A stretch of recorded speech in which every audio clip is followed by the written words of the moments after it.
Kritikal sa ospital ang 8 taong gulang na batang babae na si Ami. Di niya tunay na pangalan matapos manong iuntog sa pader at hinihinalang ginahasa pa ng isang lalaki sa barangay Sapang, Biabas, Mabalacat City sa Pampanga. Sa inisyal na investigasyon, huling nakita ang biktima sa isang pisonet shop pasado alas 8 ng gabi noong Linggo, October 19. Ayon sa ina ng bata, magdamag siya naghanap pero hindi niya nakita ang anak.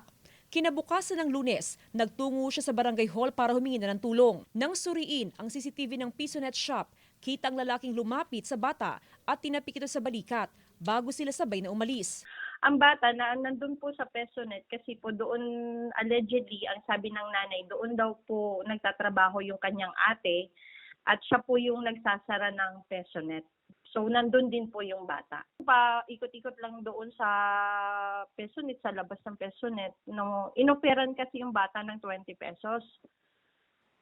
Kaya sumama yung bata sa suspect. Agad na naaresto ang suspect na isang 20 anyos na helper at residente rin na nasabing barangay.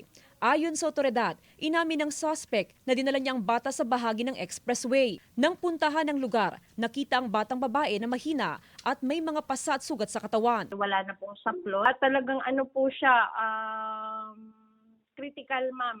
So agad na sinugod po yung bata. Halos hindi po niya hindi makaimulat yung mga mata dahil allegedly ito nga po ay pinagpupukpok ng bato at pinag-uumpog kanyang ulo.